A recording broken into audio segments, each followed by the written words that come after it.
Namaste and good morning, all. Someone asked me to do a reading on the practices given by our Guru Swamiji, and I felt we could just put those all together in a nice, tidy little package and see what energy flows from it. And the practices given by Guru that rests in 0-point balance or stilled consciousness is carries a certain transmission, and one can feel it when they are doing these practices, without a doubt. But let's just see what happens. A lot of these practices are out online.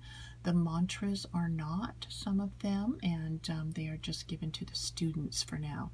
So let's go ahead and see what happens, okay?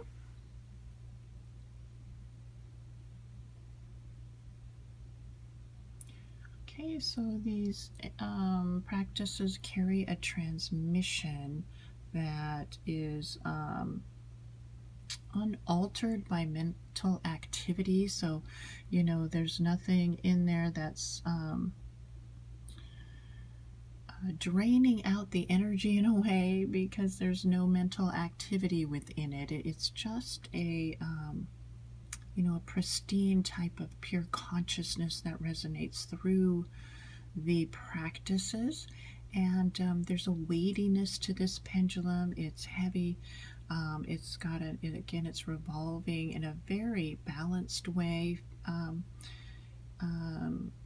Okay, so what these practices do is they work like a vajra, so that's like a lightning bolt, and strikes the mind that way, okay? Breaks apart the debris, breaks apart that feeling of being a solid form, of having an identification to that form, to a personality, to a persona.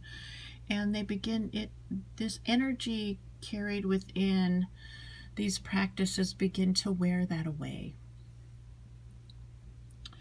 So this is the blessing that comes from practices given by a guru that is indeed, again, within still mind. Okay, potent life force, and it's the feeling coming, Kali. And you see with her, she has her sword of knowledge, or that one that does cut off the head of ego, to liberate the being from mental activity, which is a great blessing, a boon. Okay, the energy within the mantras, within the practices as a whole, carries this Kali energy, or this goddess, black goddess energy, which is also symbolic of the absolute. And again, this can be felt if one is connected to the guru. It will be felt, and it's something that, again, when one experiences it, it's undeniable. Okay, and so this energy begins to resonate through the seeker, through the sadhaka, in a way that it begins to come in alignment with Guru's grace, with Guru's heart. Like, you can see the pendulum going back and forth, how that connection is made, and the energy begins to sync up that way. Okay. So practices of grace or guru lie within the mystic realm, in which the seeing eye is completely clear, or cleared of obstructions. And within there, one sees a single eye. Okay, so an eye that is undivided, and though it sees the world of many, the knowing is single, like all is one, and without differentiation. This is the I guess the place where Guru lives, within that eye. Okay, so darkness really does not stand a chance against this type of energy.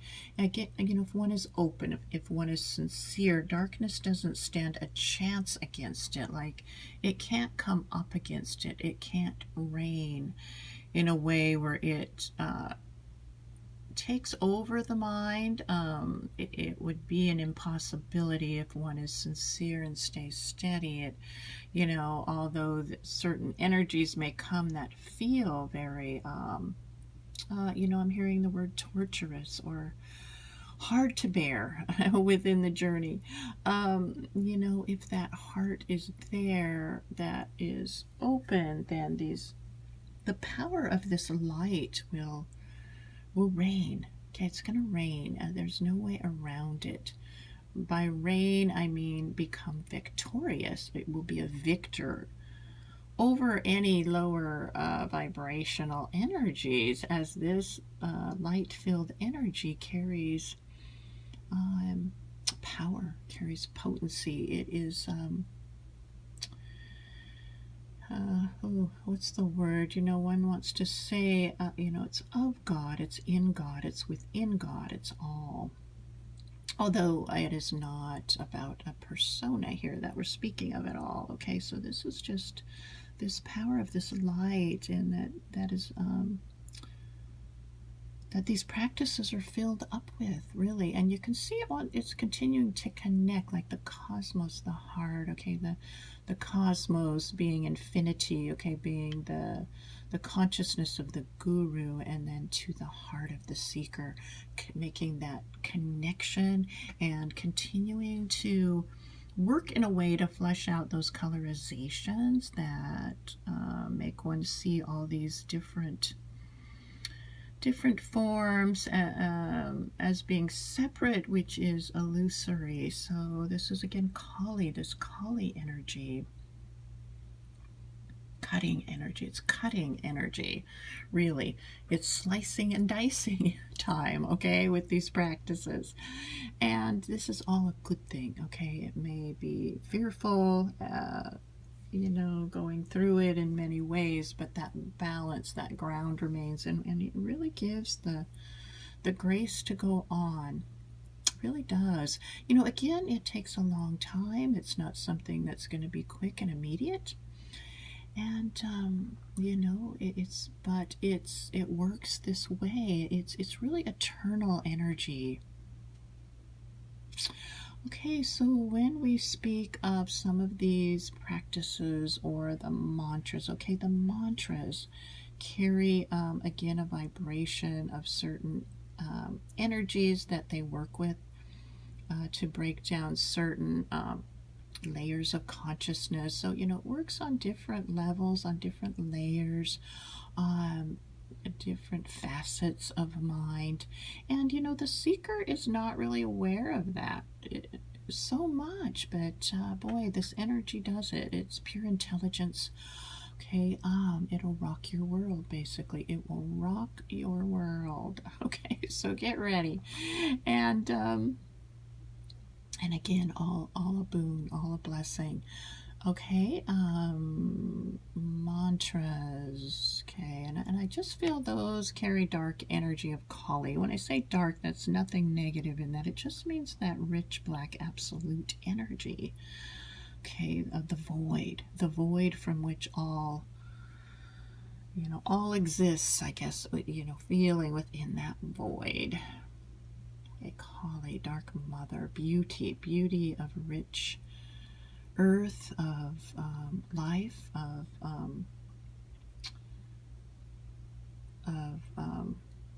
meaning. Okay, it has meaning, and so much on the surface does not have meaning or purpose. Okay, this does. There's a purpose to it. There's a direction to it. Okay, now it's slowing down and stilling.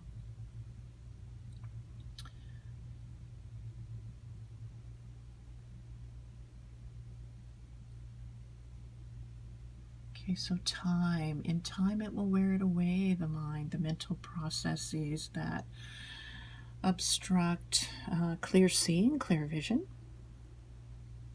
Okay. So again, Guru does not have this sense of doership there, like, I'm going to do this, I'm going to help others. Okay, that goes.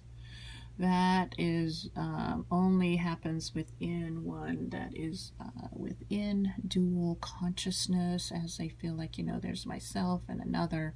Okay, doesn't happen. Doership is gone. That it just flows of its own grace, like a fountain that just runs on its own. There's no again, no feeling of being a doer within it. Okay, this is the beauty of it. It's that expansive, again, infinity, okay, is this pure consciousness. Okay, so it just really wants to still and stay balanced. It's a nice light feeling, and having that connection with Guru, it's the feeling of Guru, which is settled as well. Settled, not getting caught up in so many, in whatever energies that come to mind, that come in the universe. One, it just sort of, stays present and sits steady and still, and these things come and go. Okay, there's more than that. I really feel like I want to smile because the feeling is there, and it's hard. You really can't put it into words. So much of these things, they're so rich, really, so beyond words, beyond any concepts or terms that one can place on it. It's there, though. Okay, all of it is there. Okay, so it's just kind of floating around so nicely and peacefully. It just feels excellent, really. Okay, let's see if there's anything else with these practices. Okay, so what one of them is, and then this one's online. It's Om That I Am, which is helping to break down the feeling of division between this and that. So one looks at an object and says, Om That I Am. I am that, I am all. Okay, it doesn't go into all that, but just feels it, feels the energy of that. Okay, and it just as simple as the practice seems, it's amazingly potent. And then I am that I am is said with eyes closed to more access the heart center. I am that I am. I am that I am. I am that I am. Okay, powerful. Powerful energy, beautiful, majestic, simple. Okay, these are the terms coming. Right. Okay, so silence comes with these practices in time, and waters of Ganga flow there. Okay, anything else? There's not too much else flowing right now. It's just, to get a bit of a feeling, put it up online, and that's all that you can say, is to let it flow that way, to put it out there. But again, these things really, really, really need to be directly experienced. One needs to, put the practices in motion, whatever ones you're working with. If you do have a guru, if you do have practices, even if it's just being honest within yourself, becoming more aware and in touch with the universe, put it into motion. See what happens.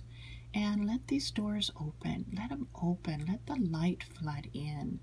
It will carry you to the next level, to the next step, where the right teacher will come, the right experience to keep opening up these doorways into this this different space. Okay, this different reality, in which all things that seem so important are really become very trivial. They become